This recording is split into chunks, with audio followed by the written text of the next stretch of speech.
The chandeliers at Langston's prime steakhouse bathed the room in golden light as waiters moved gracefully between tables. In the corner, velvet curtains marked the entrance to the exclusive VIP section, where only select patrons were allowed. When Alicia Morgan walked in with her husband Marcus and their children, Chloe and Ethan, conversations dipped. They had reserved the space weeks ago to celebrate Chloe's acceptance into a prestigious arts academy. Alicia carried herself with quiet confidence, her family dressed neatly for the occasion, but before they could sit, Victoria Langston, the restaurant's owner, swept over. Her smile was sharp, polished and cold. "I'm afraid the VIP section isn't available for families like yours," she said, her tone dripping with condescension. Chloe's brow furrowed. Ethan shrank closer to his father. Marcus's jaw tightened. Alicia, however, met Victoria's gaze calmly. "We made a reservation," she replied evenly. Victoria gestured to Connor Blake, her manager. "Escort them to the main floor. Mistakes happen." The room fell silent. Alicia's heart pounded, not from shame, but from the sting of being told she didn't belong. "Before we jump back in, tell us where you're tuning in from, and if this story touches you. Make sure you're subscribed because tomorrow I've saved something extra special for you." Hours before the confrontation at Langston's prime steakhouse, the Morgan household was filled with laughter and a little chaos. The kitchen counters overflowed with dishes from the celebratory brunch Alicia had prepared. Balloons in shades of gold and white floated against the ceiling, some already half deflated from earlier festivities. "Mum, we're going to be late," Chloe called out from the living room. She was already dressed in a sleek navy dress Alicia had bought just for tonight. At 14, Chloe carried herself with a confidence that often startled Alicia, her sharp wit and talent for music making her seem older than her years. "Patience," Alicia replied with a warm smile, adjusting the collar of Ethan's shirt. The 10-year-old squirmed, muttering about how itchy formal clothes felt, though his wide grin betrayed his excitement. Marcus, ever the calm presence, appeared in the doorway holding the car keys. "If we don't leave in the next 10 minutes, we'll be celebrating in the drive-thru." The family's destination that evening wasn't chosen at random. Langston's Prime was considered the crown jewel of the city's dining scene, a place of elegance, exclusivity, and whispered conversations about who had the privilege of sitting in its VIP section. For Alicia, the choice was deliberate. Chloe's acceptance into the Academy of Performing Arts deserved a celebration in a setting that matched the scale of her achievement. Yet beneath Alicia's smile, there was an awareness she could not shake. She had dined at Langston's only once before, for a business luncheon, and though the food was impeccable, she remembered the unspoken rules of the place, who was welcomed without question, and who was merely tolerated. As they drove through the city, Chloe's excitement bubbled over. "Mom, do you think they'll let me play on the grand piano in the lobby?" "I heard they have one," Alicia chuckled. "I don't think that's what it's there for, sweetheart. But who knows? Maybe one day you'll play for a room full of people even fancier than this restaurant." Marcus reached over and squeezed Alicia's hand gently as he drove. "She already does," he said softly. "Every time she plays at home." Ethan leaned forward from the back seat. "I just hope they have burgers." The comment drew laughter from everyone, and for a moment, the heaviness Alicia felt dissolved into the simple joy of family. By the time they arrived at Langston's, the restaurant was buzzing. Valets whisked away luxury cars, and a red carpet stretched toward the entrance. Alicia stepped out first, adjusting the hem of her dress, then extended her hand to help Chloe out. Heads turned as the Morgans walked up together, not because they were loud or ostentatious, but because of their quiet dignity. Inside, the air was filled with the scent of seared steaks and truffle butter. A pianist in the corner played something light and classical. Guests in designer suits and glittering gowns glanced at the family, their gazes quick but weighted. "Reservation for Morgan," Alicia said at the hostess stand. Her voice steady, the young hostess smiled politely and checked the ledger. "Yes, Mrs. Morgan, VIP section. Right this way." Alicia noticed the slight pause in the hostess's voice when she read the name, but she dismissed it, focusing instead on Ethan's wide-eyed wonder as he tried to take in every detail of the grand dining room. The hostess led them toward the velvet curtains. Alicia felt Chloe squeeze her hand. "It feels like a movie," Chloe whispered. Alicia smiled. "That's because you deserve a night that feels like one." As they stepped past the curtain, however, Alicia's earlier intuition returned. The VIP section was quieter, more intimate, with only a handful of tables, each occupied by people whose wealth or influence was written across their jewelry and posture. She noticed the way conversations slowed as her family entered. The looks were subtle, but undeniable.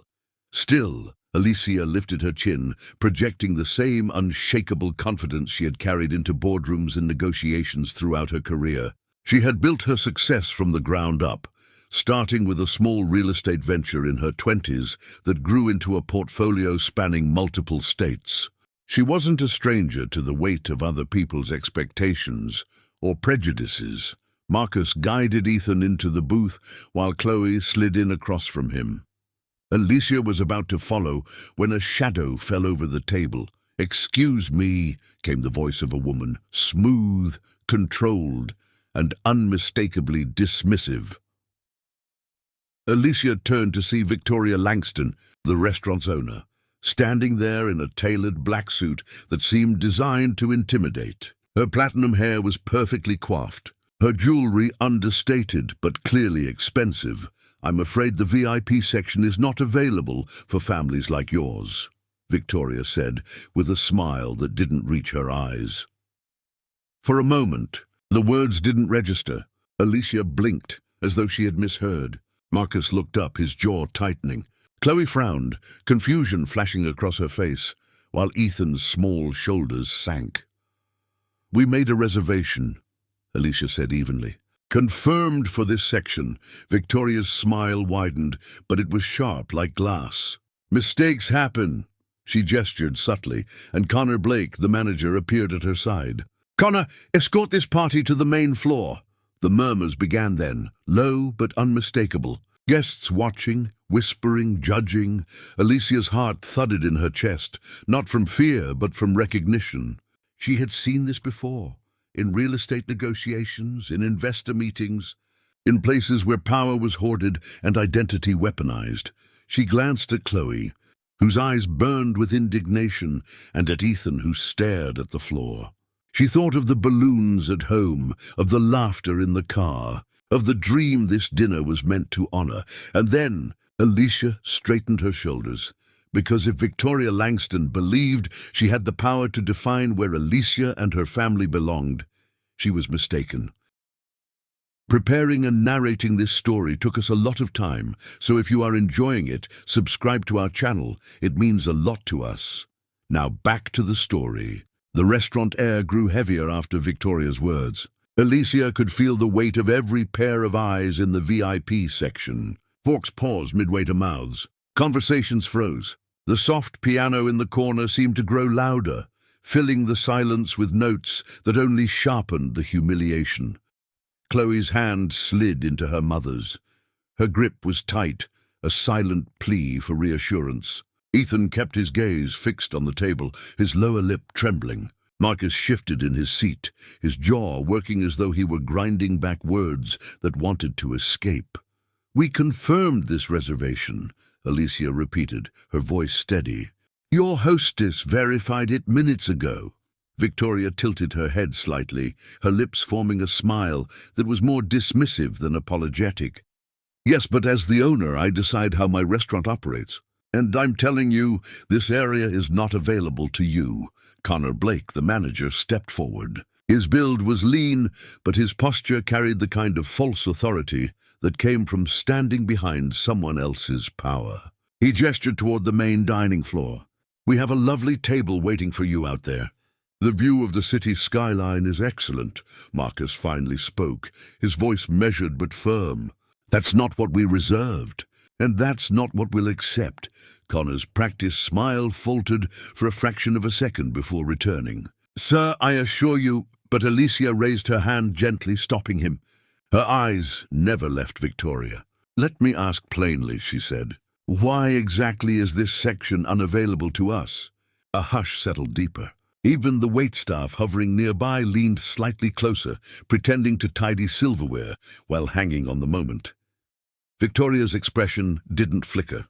"Some areas of this restaurant are reserved for our most established clientele. Those who fit the atmosphere we strive to maintain." The words landed like stones. Alicia felt Chloe stiffen beside her, felt Marcus's anger radiate in the tight grip of his hand on the table edge. Ethan whispered, barely audible, "She means us." Alicia bent her head slightly toward her son. "She does," she whispered back. Then, raising her voice again, "We made this reservation in good faith. My family deserves to sit where we planned. Denying us is discriminatory, plain and simple." A murmur rippled through the diners. Some turned away uncomfortably. Others stared openly, curiosity etched on their faces. And from the far corner, a man Alicia didn't know, a tall, silver-haired gentleman in a crisp suit, watched with a penetrating gaze, his wine glass untouched. Victoria's smile finally thinned. "Mr. Blake, please relocate them now," she said curtly. Connor stepped closer, his tone no longer polite. "Ma'am, I'll need you to follow me." Marcus started to rise, but Alicia touched his arm. She stood first, her movements calm, deliberate. She faced Victoria directly, meeting her gaze without flinching. "You may control this restaurant, Miss Langston," she said evenly, "but you don't control us. If you wish to embarrass your establishment by treating paying customers this way, then do so publicly." With that, Alicia took her daughter's hand. Chloe rose beside her, eyes flashing with a mix of anger and pride. Marcus stood next, lifting Ethan gently from the booth. The family moved as one, their dignity intact even as whispers swirled around them. Connor guided them toward the main floor, his stride brisk, his back stiff. As they passed through the velvet curtain, Alicia caught sight of the silver-haired man again. He gave the slightest nod, his expression thoughtful, as though memorizing every detail of what had just transpired. The lovely table Connor had promised was near the far end of the main dining room, tucked against a drafty window. It lacked the privacy and grandeur of the VIP area. The hostess, cheeks flushed with discomfort, placed menus on the table with trembling hands. I'm so sorry," she whispered before retreating quickly. Ethan slid into his seat silently. Chloe crossed her arms, glaring at the menu as if it were the source of the insult. Marcus sat heavily, his expression dark. Alicia, however, took her place with measured calm. "Are we really staying?" Chloe hissed. "After what she just said?" Marcus looked to Alicia, waiting for her lead. He wanted to walk out, to protest loudly, to make a scene. But he also knew his wife's strength lay not in rash outbursts, but in strategy. "We stay," Alicia said firmly. "Not because we accept how we've been treated, but because we will not be pushed out of a place we have every right to be." Chloe's eyes softened slightly, though anger still simmered. Ethan reached for his water glass, trying to act normal. Marcus nodded slowly, though his jaw remained clenched. As the family settled, waiters bustled around them. Some avoided eye contact, embarrassed. Others carried themselves stiffly, clearly following orders from above. And still, the humiliation lingered like smoke in the air. Alicia took a breath, centering herself. This was not the first time she'd faced exclusion. She had built her business empire in an industry where she was often the only black woman in the room, the only one expected to prove twice as much for half the respect. She had endured slights, outright sabotage, and patronizing dismissal. And every time she had turned the tables, not with anger, but with precision. Victoria Langston believed she had put Alicia in her place. But Alicia knew better. This was not an ending. This was an opening. Midway through the meal, one marked by impeccable food served on a platter of bitterness, Alicia excused herself. She crossed the dining room gracefully, aware of how many eyes followed her. In the mirror-lined hallway leading to the powder room, she encountered Sophie Delgado, the young waitress who had hovered earlier. "Ma'am?" Sophie whispered urgently, glancing around. I'm sorry about what happened." That wasn't right. Alicia studied the girl, no older than 20. Her eyes were wide, her hands fidgeting with her apron tie. Then why didn't you speak up? Alicia asked gently. Sophie's shoulders slumped. Because people who do don't last long here. Miss Langston, she doesn't forgive, she swallowed. But I want you to know, not everyone agrees with her. Alicia placed a hand briefly on Sophie's arm. Thank you for saying that. Remember, silence keeps power where it doesn't belong. When Alicia returned to the table, she found Marcus watching her intently. He knew that look in her eyes, the one that meant she was already planning something bigger than tonight's insult. By the time dessert was offered, the Morgans had made their decision. They would leave the restaurant, not in shame, but in quiet defiance. Alicia signed the bill with a steady hand, her tip generous enough to leave Sophie a message. Dignity is never cheapened by cruelty. As they walked out through the glittering lobby, Alicia caught sight of the silver-haired man again. This time he rose from his table and nodded once more, his expression almost approving. Marcus leaned close as they stepped outside into the night air. You're already thinking of your next move. Alicia's lips curved in the faintest smile. She thinks she owns that space. She has no idea what ownership really means.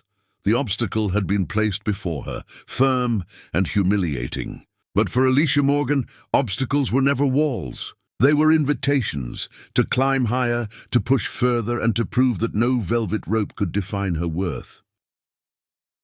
The Morgans left Langston's prime steakhouse under the glow of street lamps, the evening air cool against their flushed skin. Chloe stomped ahead, her heels clicking sharply on the pavement. Ethan trailed behind Marcus, dragging his feet, shoulders slumped. Alicia walked in the center, her stride purposeful, but her heart heavy. I still don't get it, Chloe burst out as they reached the car. Her voice trembled with restrained fury. We had the reservation. We did everything right.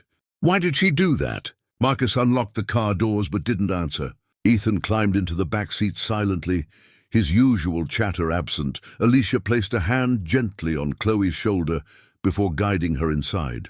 Because sometimes people with power believe they can decide who belongs and who doesn't, she said softly. But that doesn't mean they're right. The ride home was quiet.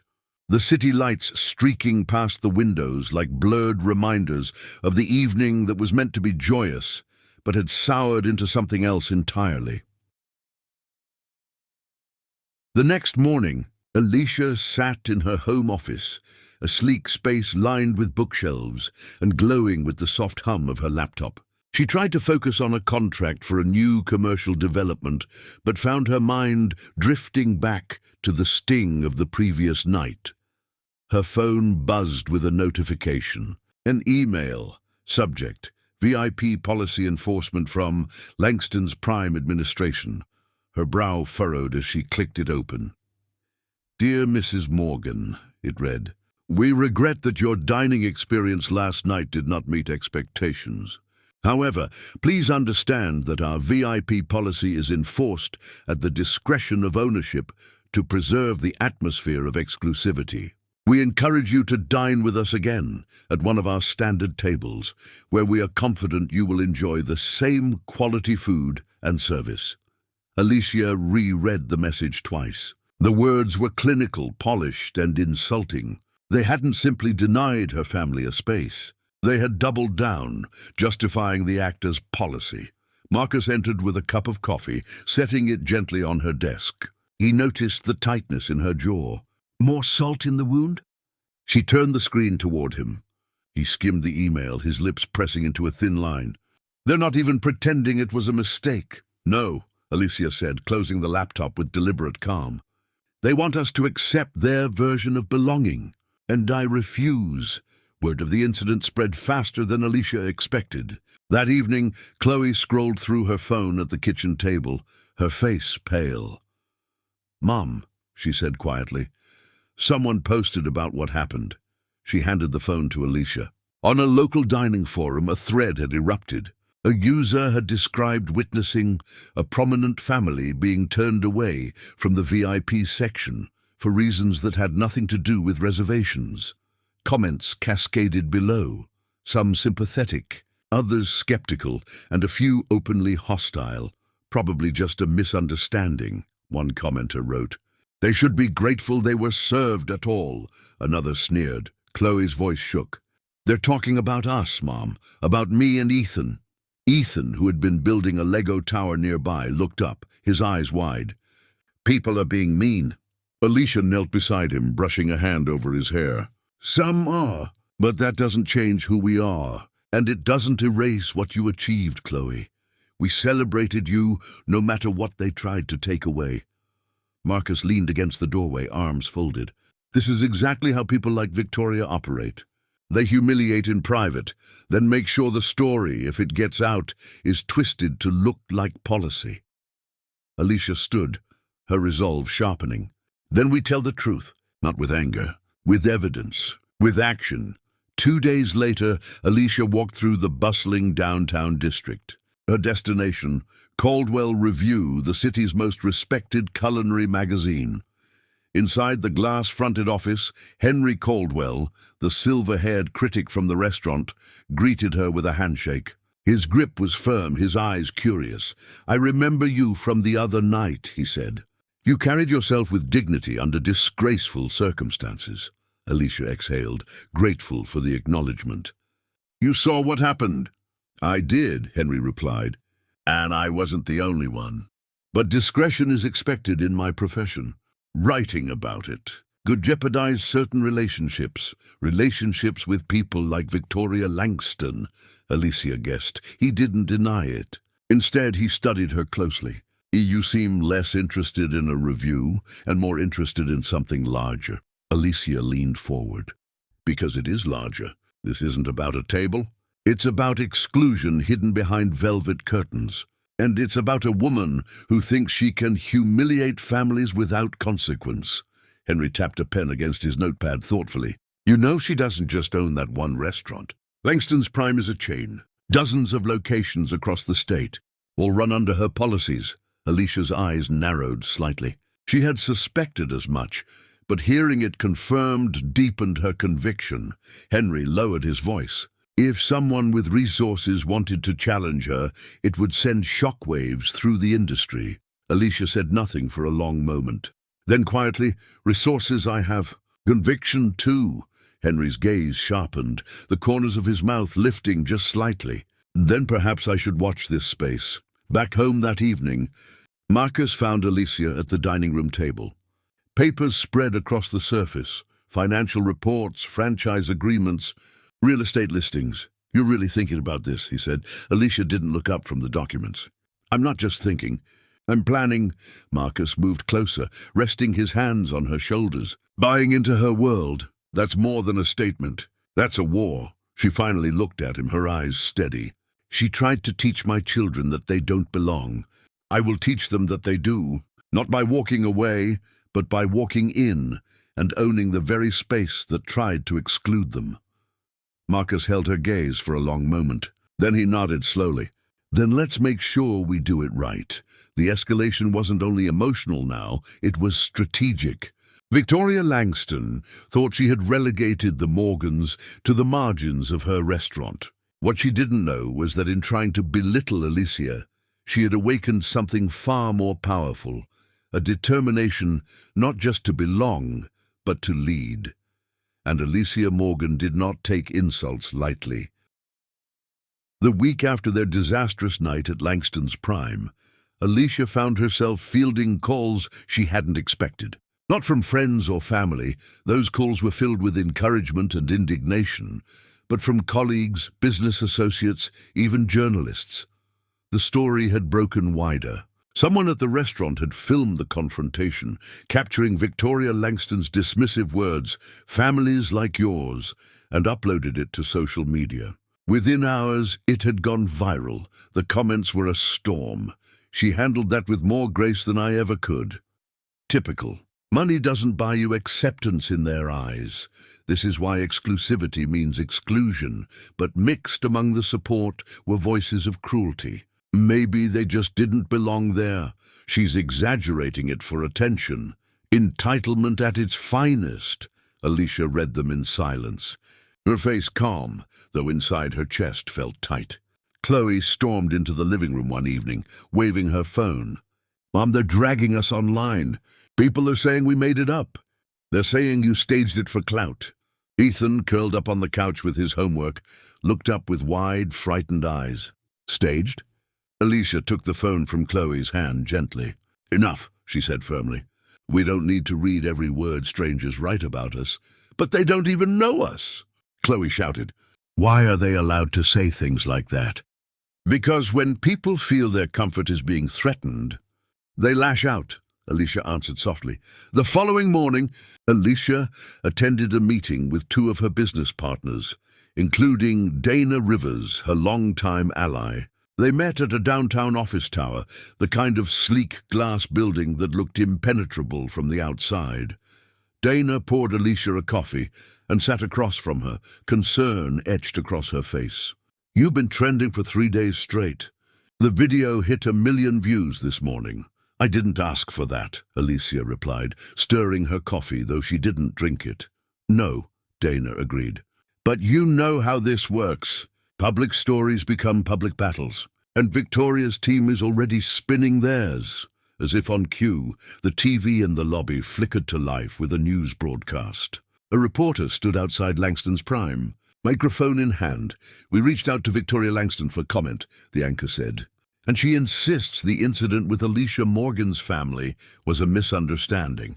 She claims her restaurant enforces a long-standing VIP policy unrelated to race or identity." A clip appeared of Victoria herself, poised and polished in front of cameras. "Our policies are in place to maintain a specific atmosphere. We regret that Mrs. Morgan misinterpreted them, but we stand by our right to determine how our private establishments are managed."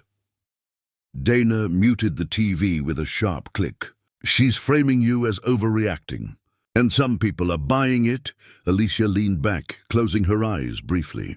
For the first time in years, she felt the weight of doubt pressing hard against her. Not doubt of what had happened. She knew exactly what she had experienced. But doubt of whether the truth could overcome the machinery of money. Media and influence aligned against her.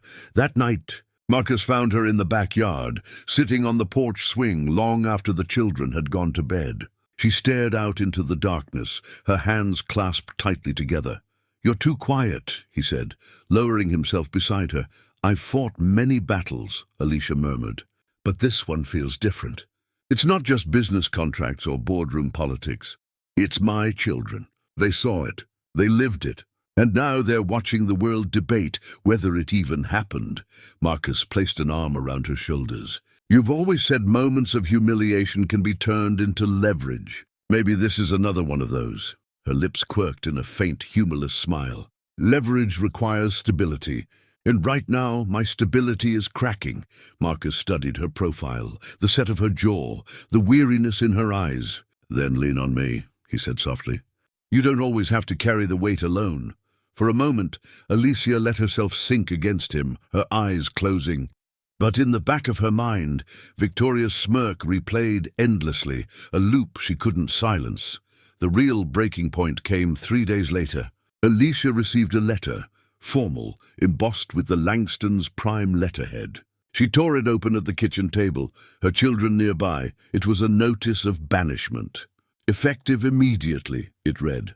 "The Morgan family is prohibited from entering any Langston's Prime establishments due to disruptive conduct." Alicia's hands trembled slightly as she lowered the paper. Chloe's eyes widened, tears springing up.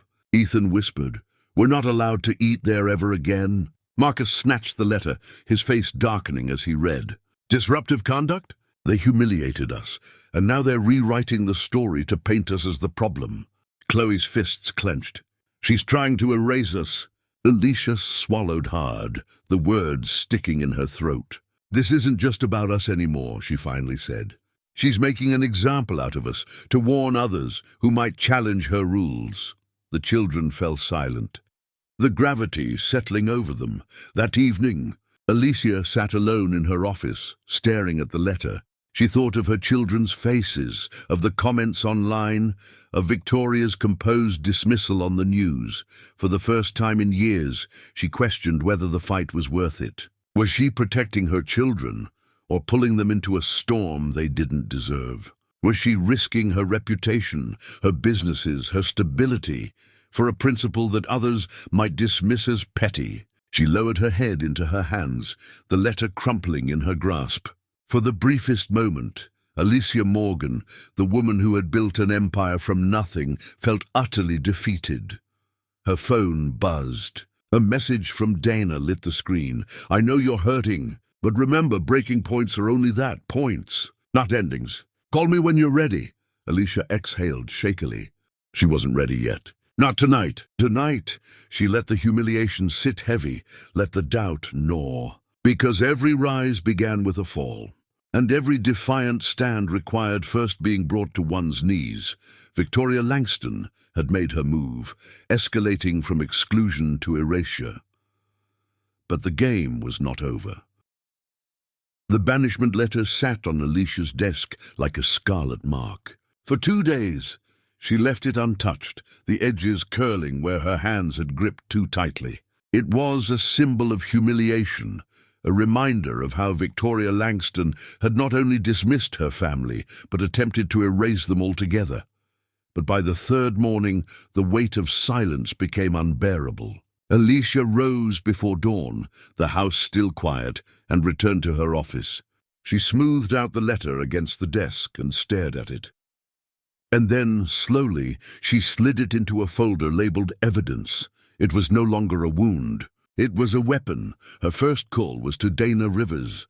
"I'm done waiting," Alicia said, her voice steady. "If Victoria thinks she can write us out of her restaurants, then I'll write her out of her own empire." Dana didn't hesitate. "I'll meet you in an hour." When Dana arrived, they spread documents across Alicia's dining table, financial statements, franchise reports, property assessments. Dana had connections in hospitality. Alicia had experience in real estate and acquisitions. Together, they began mapping the chain of Langston's prime. 23 locations statewide, Dana said, tapping her pen against the papers. 5 fully owned by Victoria. The rest franchised, but everyone branded under her name. Alicia studied the numbers, her mind already turning gears. Which ones are vulnerable? Dana leaned back, a slow smile forming. The ones where margins are tight, where franchise owners feel squeezed by her policies. Alicia nodded. Those are the doors we knock on first. That afternoon, Alicia made another call, this time to Henry Caldwell, the critic she had met days earlier. "You were right," she told him. "This is bigger than one restaurant." "And I intend to prove it," Henry chuckled softly. "I suspected as much when I saw you leave that night. You didn't look broken. You looked like a storm gathering. Then let's make sure people are paying attention when it hits." "Careful," Henry warned. "Victoria is entrenched. She's powerful, connected. She will fight back. So will I," Alicia replied. The next week was a blur of movement. Alicia and Dana met quietly with franchise owners across the city, presenting themselves not as victims but as partners. At a small cafe one evening, they sat across from a weary man named Carl Hughes, who owned one of Langston's suburban locations. He sighed heavily as he stirred his coffee. "You're not the first to ask about buying me out," he admitted. "But you're the first who actually makes me want to say yes." "Why?" Alicia asked. Carl glanced around before answering. "Because Victoria bleeds us dry. She charges outrageous franchise fees, then dictates policies that drive away half our customer base. You think I like enforcing her so-called VIP standards? I hate it. But if I don't, she threatens my contract." Alicia leaned forward. "What if I told you those policies are about to collapse, and that you could be part of rebuilding this chain into something better?" Carl studied her for a long moment. Then he nodded. "Show me the plan. If it makes sense, I'm in." It was the first crack in Victoria's empire, and Alicia intended to widen it. At home, Alicia's children watched her transformation with awe. One evening, Chloe lingered at the doorway to her mother's office. "Mom?" she asked cautiously. "Yes, baby." "You're really going after her, aren't you?" Alicia paused, her pen hovering over a document. I am. Chloe's eyes glowed with a mix of pride and worry. Doesn't it scare you? Alicia set the pen down and met her daughter's gaze. Of course it does. But fear isn't the absence of courage. It's the reason for it. Chloe nodded slowly, understanding more than her age suggested. Then I want to help. I don't know how yet, but I want to. Alicia's chest tightened with emotion. She crossed the room, pulling her daughter into a hug. You already are, she whispered. The turning point came 2 weeks later when Alicia and Dana secured a private meeting with 3 major investors. They gathered in a conference room overlooking the city, the skyline glowing under the setting sun. Alicia stood at the head of the table, her presentation slides glowing behind her. She spoke not of humiliation, but of opportunity, a chance to reclaim a chain mired in outdated policies and rebuild it into a brand that celebrated inclusivity, innovation, and community. Langston's Prime markets itself as exclusive, Alicia said, her voice strong, but exclusivity is not the future. The future belongs to those who understand that dignity belongs to everyone, not just the few who pass an unspoken test of worthiness. The investors exchanged glances. When a sharp-eyed woman named Elena Cruz leaned forward. And you believe you can take this chain from Victoria Langston? Alicia held her gaze without wavering. I don't just believe it. I'm already doing it. I've secured commitments from 2 franchise owners, with 3 more considering. I'm not asking if it's possible. I'm inviting you to be part of it. For a long moment, silence hung in the room. Then Elena smiled slowly. You remind me of myself 20 years ago. Count me in. One by one, the other investors nodded. Alicia left the meeting with a folder of signed commitments and a fire in her chest. The humiliation she had endured was no longer a wound. It was fuel. That night, as she tucked Ethan into bed, he looked up at her with wide, trusting eyes. Mom, he whispered, are you going to beat that mean lady? Alicia smiled softly. I'm not trying to beat her, sweetheart. I'm trying to build something better. Ethan nodded sleepily, his small hand clutching hers. I think you can do it.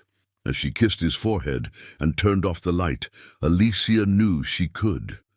The breaking point had passed. The despair had burned away. Now she stood defiant, not as a victim, but as a woman ready to take the very chain that had tried to exclude her and make it her own. And if Victoria Langston thought Alicia Morgan would fade into silence, she was about to learn just how wrong she was. Victoria Langston stood at the window of her office, overlooking the glittering downtown skyline, sipping a glass of Cabernet. The viral video of the Morgans had irritated her more than she admitted publicly, but in her mind, the storm would pass. It always did. People protested, hashtags trended, and then the world moved on. Besides, she told herself, her empire was untouchable. Langston's Prime wasn't just a restaurant.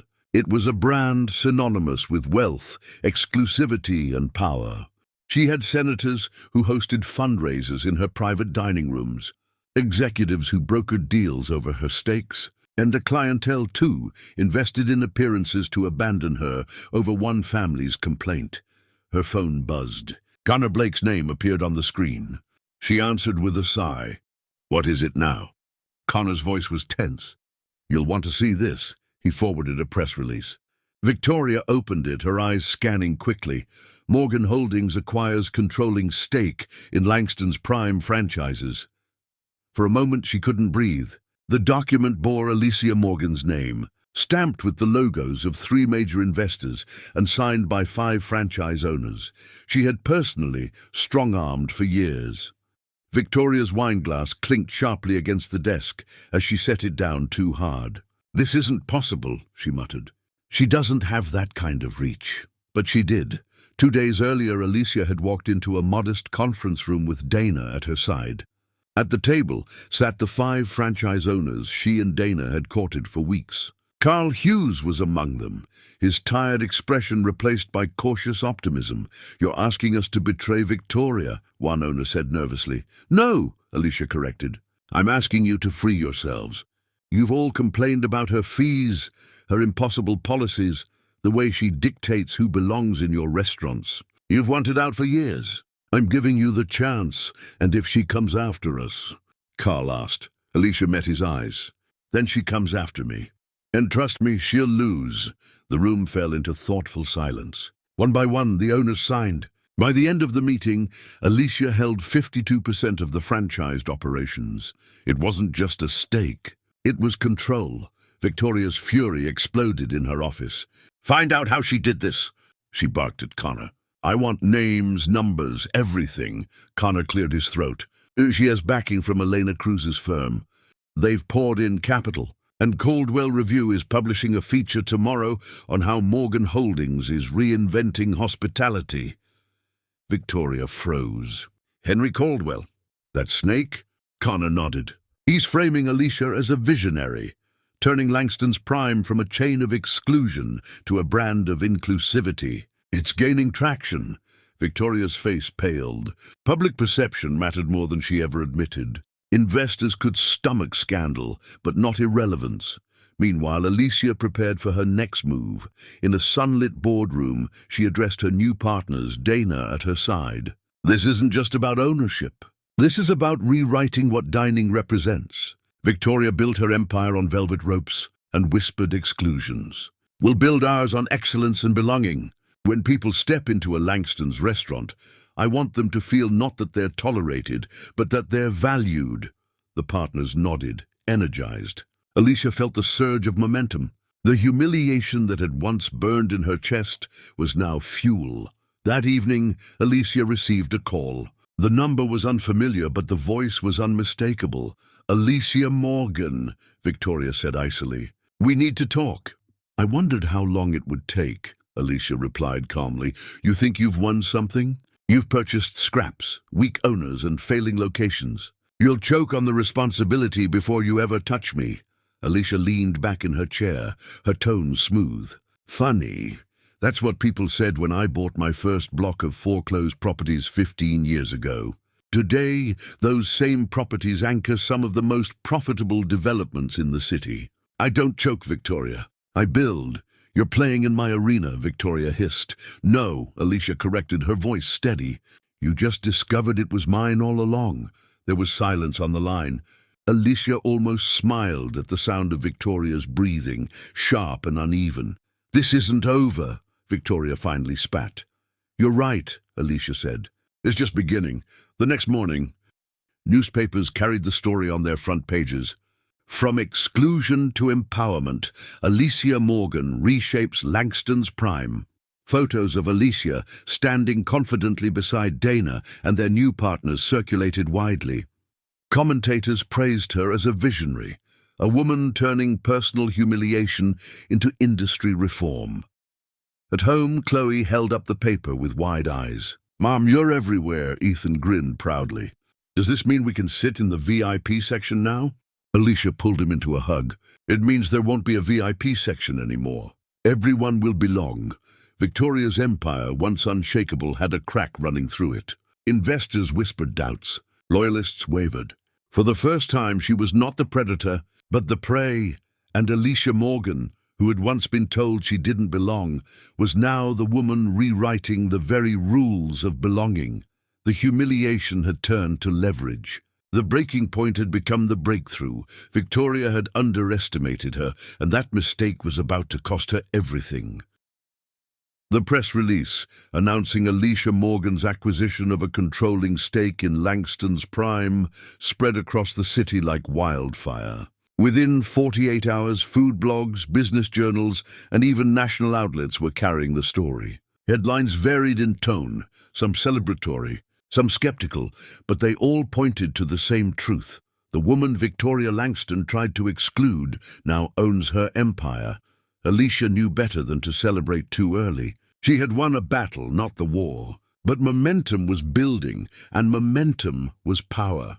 In the days that followed, messages poured in from unexpected places. One came from former employees, waiters, hostesses, managers, people who had once worked under Victoria's rules. They spoke of discriminatory seating practices, policies designed to quietly discourage certain guests from booking VIP areas. and quotas that pressured them to maintain aesthetic standards. Another came from customers who had quietly endured slights but never spoken up. Stories filled Alicia's inbox. Families turned away without explanation. Couples told their reservations had been lost. Diners consistently seated near the kitchen doors, while others strolled freely into coveted spaces. Alicia read each account carefully, her anger simmering. Victoria's cruelty wasn't personal, it was systemic. At the breakfast table, Chloe scrolled through her phone. "Mom, look at this." She held up a post from a woman in another city, describing how she had been denied a reservation 3 times, despite calling weeks in advance. "She says the hostess finally admitted she didn't fit the clientele profile." Ethan frowned. "So she was mean to other families too?" Alicia reached over, squeezing his hand gently. "Yes, sweetheart." To too many," Marcus shook his head. "This isn't just about your humiliation anymore. This is a pattern," Alicia nodded. "And patterns can be dismantled." 2 nights later, Alicia hosted her first strategy dinner at a quiet hotel ballroom. Around the long table sat franchise owners, former employees, community leaders, and investors. Dana stood at her side, distributing packets of data they had compiled from testimonials and financial records. Alicia began. "What happened to my family was not an isolated event. It was a symptom of a system built to exclude. We now have proof, stories, data, and voices that confirm what many suspected. Victoria Langston used exclusivity as a shield for discrimination, and she profited from it." The room buzzed with murmurs. Henry Caldwell, seated near the end of the table, raised his glass. "The public is already hungry for a new narrative. If you deliver transparency and reform, you won't just win diners, you'll set a new industry standard." Dana tapped the data packet. "Our proposal is twofold. First, we overhaul Langston's Prime into a model of inclusivity, staff training, community partnerships, and public transparency in seating and service policies. Second, we launch an investigation into Victoria's management practices, using testimony from employees and customers." Alicia surveyed the room, her voice steady. "This isn't about revenge. It's about transformation. We're not here to destroy. We're here to rebuild." One franchise owner raised his hand cautiously. "And if Victoria fights back?" Alicia's eyes hardened. "Then she exposes herself further. The tide has already shifted. She just doesn't realize it yet." Meanwhile, Victoria did fight back. In an exclusive TV interview, she sat poised in her designer suit, her voice dripping with false humility. "I respect Mrs. Morgan's ambition," she told the reporter, "but running a luxury brand is not the same as dabbling in real estate. Excellence requires tradition, discretion, and taste. I fear that in her hands, Langston's Prime may lose the very qualities that made it iconic." Alicia watched the broadcast from her living room, her children beside her. Chloe scowled. "She's acting like you don't know what you're doing." Ethan frowned. "She's lying." Marcus muted the TV. "Let her talk. Every word digs her deeper into the hole she built."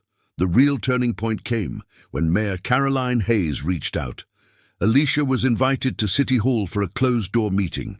Seated across from the mayor, Alicia listened as Hayes explained. "We've had complaints about Langston's Prime for years," the mayor admitted, "but nothing concrete enough to act on. Now, with your acquisitions and the testimonies you've gathered, we may finally have grounds for a formal inquiry." Alicia's heart quickened. "An inquiry into discriminatory practices?" "Exactly," Hayes said. "If proven, Victoria could face fines, lawsuits, and possibly the loss of her licenses. Meanwhile, you'll be positioned as the reformer who restored dignity to the brand." Alicia left City Hall that evening with the city's tacit support. The fight had shifted from personal insult to public reckoning. Back at home, Alicia sat with Marcus on the porch, the evening air warm and filled with the hum of cicadas. "When this started, I just wanted to celebrate Chloe," she admitted quietly. "I never imagined it would grow this big." Marcus slipped his hand into hers.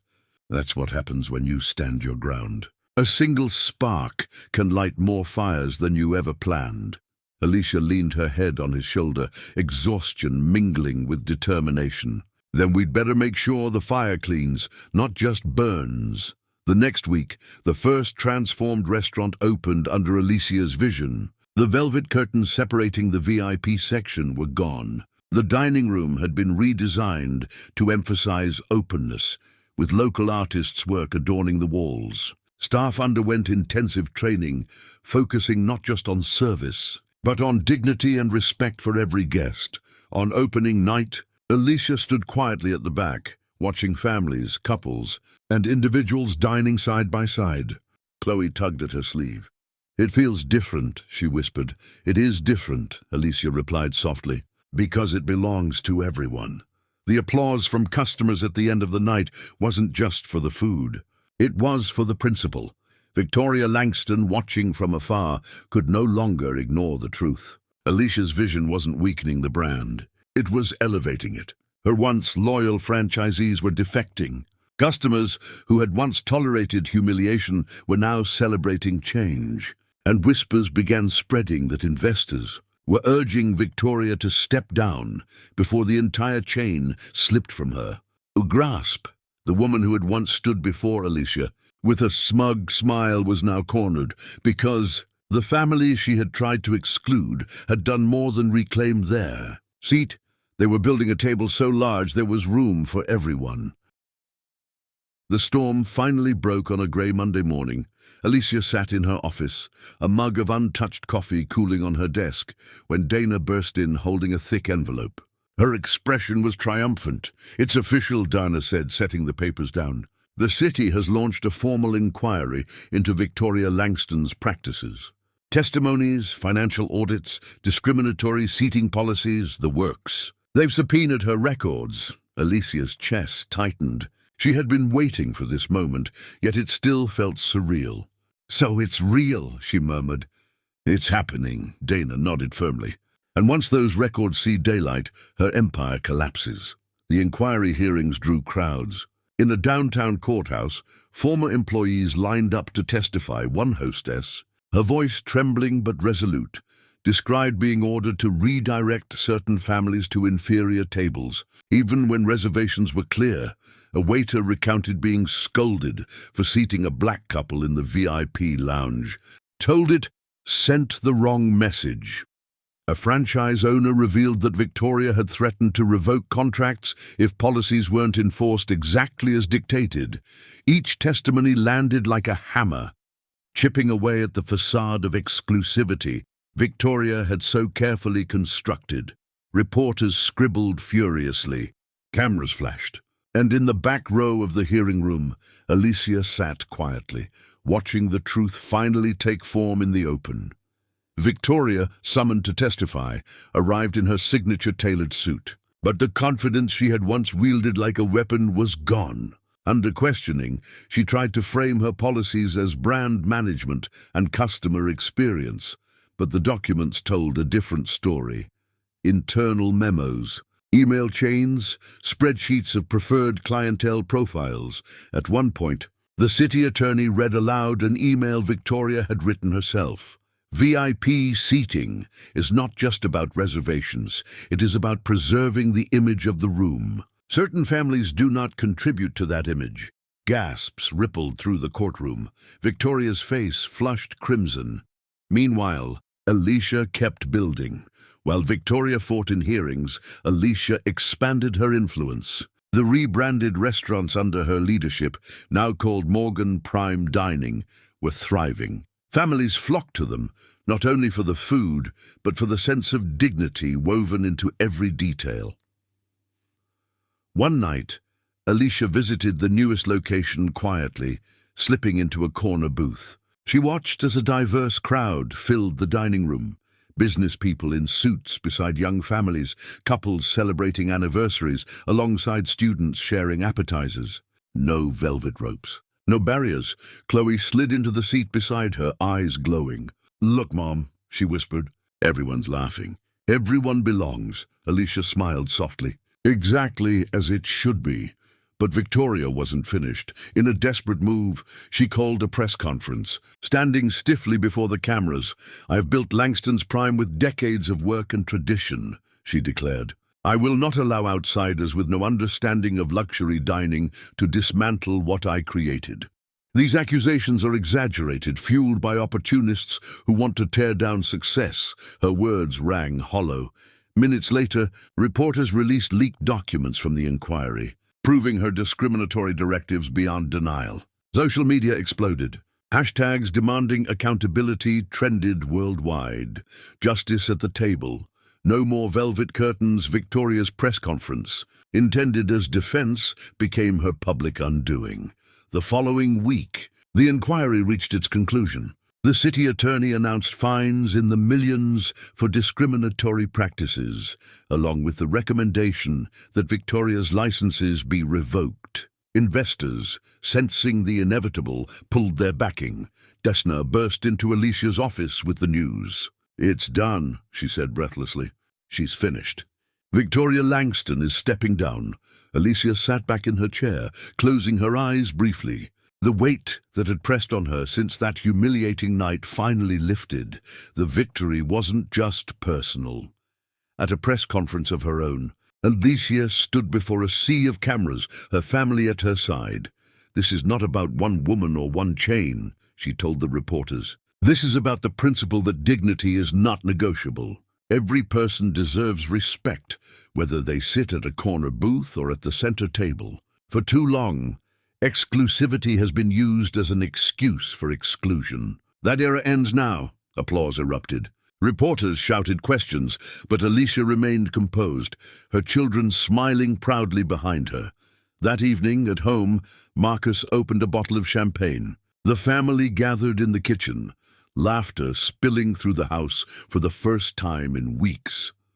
"To Chloe," Marcus said, raising his glass, "whose acceptance started this entire journey." "To Ethan," Alicia added, "who reminded us that kindness must always be at the table." "And to us," Chloe chimed in, clinking her glass of sparkling juice against theirs. Ethan grinned. "And to Mom, who bought the whole restaurant." They all laughed, the sound bright and healing. Later that night, Alicia stepped onto the porch alone, the city lights twinkling in the distance. She thought of the letter of banishment, now locked in a drawer. She thought of Victoria's smirk, the humiliation, the doubt. And she thought of the tables now filled with families who once might have been turned away. She exhaled slowly, a quiet smile tugging at her lips. The woman who had been told she didn't belong had rewritten the rules of belonging altogether. And Victoria Langston, once untouchable, was a cautionary tale of arrogance undone. The weeks after Victoria Langston's downfall moved quickly. Like the turning of seasons, Langston's Prime, once synonymous with velvet curtains and exclusivity, was being transformed piece by piece into Morgan Prime dining. Alicia's name now stood where Victoria's once had, etched on signage, embossed on menus, whispered with respect in the city's dining circles.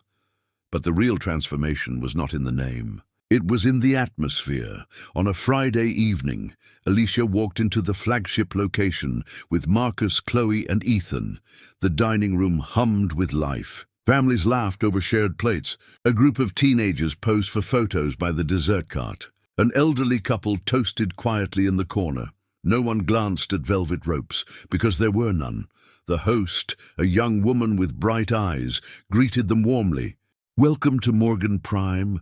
Your table is ready." As they followed her to a booth, Chloe whispered, "It feels different, Mom, like the whole room is breathing easier." Alicia smiled. "Because everyone belongs here. That changes everything." Later that night, after the plates were cleared and dessert finished, Marcus leaned across the table. "You know what I'm proudest of?" Alicia raised an eyebrow. "What's that?" "That you didn't just win," he said softly. "You built something better. Most people, after what Victoria did, would have settled for revenge. You turned it into reform," Chloe chimed in. "It's like you made a whole new rule book," Ethan grinned. "And in Mom's rule book, everyone gets dessert." They all laughed, but Alicia's smile held a deeper reflection. A few days later, Alicia was invited to speak at a local business forum. She stood on stage in front of an audience of entrepreneurs, students, and community leaders. The spotlight was warm on her face, but her voice was calm, measured. When my family was told we didn't belong in a restaurant's VIP section, it stung. Not because we needed velvet chairs or better wine, but because exclusion cuts deeper than inconvenience. It tells you that no matter what you've achieved, you are still seen as less. The room fell silent, every ear tuned to her words. But here's what I learned, Alicia continued. Moments of humiliation can be turning points. They can crush you or they can forge you. I chose to let that moment forge me. And in the process, I discovered something powerful. Sometimes the best way to challenge the table that rejects you is to build a bigger one of your own. Applause thundered through the hall. In the weeks that followed, letters began arriving at Alicia's office. Handwritten notes from strangers, emails from families she had never met, messages from young people inspired by her story. One note, written in careful cursive, read, "My daughter and I were turned away from a restaurant once too. We never spoke of it because we thought no one would care. Thank you for showing us we matter." Alicia placed the note in a drawer with the banishment letter from Victoria. One represented humiliation, the other hope. Together, they told the full story of her journey. At home, life settled back into rhythm. Chloe rehearsed for her new arts academy, her confidence sharper than ever. Ethan built Lego skyscrapers, proudly declaring each one a Morgan Prime. Marcus returned to his projects, his quiet support never wavering, and Alicia, though busier than ever, made sure to be at the dinner table every night. Not the restaurant's tables, but her own. Because family, she knew, was the first and most important table where belonging began. One evening, as they cleared the dishes, Chloe asked, "Mom, do you think Victoria ever regrets what she did?" Alicia paused. "Maybe, or maybe she doesn't, but that's not my burden. My focus is on building what she never could." Chloe nodded slowly, understanding. Ethan, meanwhile, tugged at her sleeve. "Can I be the boss of Morgan Prime one day?" Alicia laughed, ruffling his hair. "Maybe, but only if you promise to remember dessert for everyone." Months later, Alicia walked past Langston's Prime's old headquarters, now abandoned. The once bright letters were gone, the windows dark. It stood as a relic of arrogance, proof that empires built on exclusion eventually crumble. She glanced down at her phone, which buzzed with a new message. Another investor, another opportunity. Her empire was growing, but more than that, her vision was spreading. Other businesses were adopting similar policies of transparency and inclusivity, citing Morgan Prime Dining as their inspiration. Alicia paused, gazing at the empty building one last time. Then she turned away, her stride purposeful, her heart light. The story had begun with exclusion, with humiliation, with a woman telling her she didn't belong. It ended with a reminder that belonging is not given by others. It is claimed by those who refuse to accept less. As Alicia tucked her children into bed that night, Chloe whispered, "Mom, when I'm older, I want to be like you." Alicia kissed her forehead gently. "Don't be like me, be better. Build bigger tables. Make more room." Ethan piped up sleepily, "I'll make sure there's always dessert." They laughed softly, the sound filling the quiet of the house. Alicia lingered at the doorway, watching her children drift into sleep. In their faces, she saw the true legacy she was leaving. Not restaurants, not headlines, but the belief that dignity was never optional. And as she turned off the light, she whispered a final truth to herself: "You belong when you decide you do." Up next, you've got two more standout stories right on your screen. If this one hit the mark, you won't want to pass these up. Just click and check them out. And don't forget to subscribe and turn on the notification bell so you don't miss any upload from us.